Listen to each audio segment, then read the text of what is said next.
नमस्कार दोस्तों, मैं हूं एडवोकेट रविता हुड्डा दैया और आज हम बात करने जा रहे हैं एक ऐसे फैसले की जिसने पूरे देश में चर्चा मचा दी है।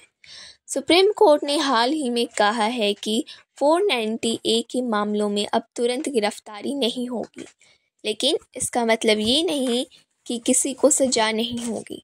चलिए जानते हैं असल में फ़ैसला क्या है और इसका असर पति पत्नी दोनों पर कैसे पड़ेगा। 498A क्या है दोस्तों? 498A आईपीसी का मतलब है अगर कोई पति या उसके घर वाले शादी के बाद किसी महिला के साथ क्रूरता या हिंसा करते हैं तो उनके खिलाफ यह धारा लगाई जाती है। इसमें डोरी डिमांड, मारपीट, मानसिक और भी अन्य ऐसी ही बातें आती हैं। पहले इस धारा के तहत पुलिस तुरंत गिरफ्तार कर सकती थी, लेकिन अब सुप्रीम कोर्ट ने कहा है अरेस्ट करने से पहले जांच ज़रूरी है। सुप्रीम कोर्ट का नया फैसला 22 जुलाई 2025 को सुप्रीम कोर्ट ने कहा अब 498A के केस में सीधे गिरफ्तार नहीं किया जाएगा। पुलिस को पहले मामला फैमिली वेलफेयर कमेटी के पास भेजना होगा। 2 महीने तक मेडिशन और जांच की प्रक्रिया चलेगी। अगर उस दौरान लगे कि मामला झूठा है या सुलझ सकता है तो गिरफ्तारी की ज़रूरत नहीं है, लेकिन अगर हिंसा या गंभीर अपराध हुआ है तो पुलिस गिरफ्तार कर सकती है। इसका मतलब साफ है, अब बिना वजह गिरफ्तारी नहीं होगी, पर सही केस में इंसाफ ज़रूर मिलेगा। अगला है ये फैसला क्यों आया। कई बार देखा गया कि 498A का गलत इस्तेमाल भी होने लगा था। कुछ झगड़ों में बदले की भावना से FIR दर्ज कर दी जाती थी और पूरे परिवार को जेल भेज दिया जाता था। ऐसे में बहुत निर्दोष लोग परेशान हुए। सुप्रीम कोर्ट ने कहा कानून का मकसद न्याय देना है, ना कि किसी को परेशान करना। इसलिए कोर्ट ने ये संतुलित फैसला दिया है। महिलाओं की सुरक्षा पर असर। इस फैसले से महिलाएं कमज़ोर नहीं हुई हैं, बल्कि अब वास्तविक पीड़ित महिलाओं को अधिक सम्मान मिलेगा, क्योंकि जब जांच होगी तब सच और झूठ साफ दिखाई देगा। जो महिलाएं सच में हिंसा झेल रही हैं उन्हें अब और मजबूती से न्याय मिलेगा। नेक्स्ट हमारा आता है अगर महिला सच में पीड़ित है तो क्या करें।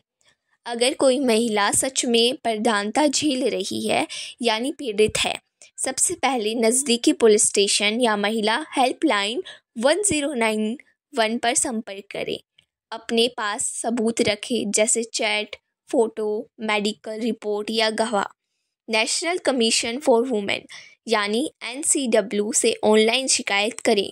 कोर्ट में प्रोटेक्शन ऑर्डर या मेंटेनेंस की अर्जी दी जा सकती है। अगर किसी पर झूठा केस लगाया गया है, अगर किसी पति या परिवार पर झूठा केस लगा है, शांत रहें, वकील से तुरंत सलाह लें। पुलिस को बताएं कि आप जांच में सहयोग करना चाहते हैं। फैमिली वेलफेयर कम्युनिटी के सामने सच्चाई और सबूत रखें। ज़रूरत पड़े एंटिसिपेटरी बेल के लिए आवेदन करें। अगला हमारा आता है तलाक और वैवाहिक विवाद पर बात। दोस्तों, आजकल तलाक के मामले भी बढ़ रहे हैं। इसकी वजह है गलतफहमी, अहंकार, सोशल मीडिया और भरोसे की कमी। कानून दोनों को बराबर का मौका देता है। सुलह हो सकती है तो सुलह करो, ये सबसे अच्छा है, पर अगर सुलह ना हो तो शांति से कानूनी रास्ता चुनना चाहिए। इसका केस नेम है सोशल एक्शन फोरम फॉर मानव अधिकार versus union of India. Supreme court of India decided on 22 जुलाई 2025। इस फैसले में सुप्रीम कोर्ट ने इलाहाबाद हाई कोर्ट के निर्देशों को मंजूरी दी थी, जिसमें कहा गया था कि 490A के केस में सीधी गिरफ्तारी नहीं होगी। पहले फैमिली वेलफेयर कमेटी द्वारा जांच की जाएगी और 2 महीने तक कोई गिरफ्तारी नहीं की जाएगी। Case number writ petition civil number 73 of 2015, criminal appeal number 1265 of 2017, writ petition criminal number 156 of 2017। Supreme court का ये फैसला कानून से संतुलन करने के लिए है। ना तो किसी महिला को अन्याय झेलना पड़े और ना ही किसी निर्दोष परिवार को बेवजह जेल जाना पड़े। अगर आप इस विषय से जुड़े हैं या किसी को जानते हैं जो परेशान है तो उससे ये जानकारी ज़रूर भेजें। अगर कोई व्यक्ति किसी केस से रिलेटेड जानकारी चाहते हैं तो वे नीचे दिए गए नंबर पर संपर्क करें। अगर वीडियो पसंद आई हो तो लाइक, शेयर एंड सब्सक्राइब करना ना भूलें। Thank you for watching.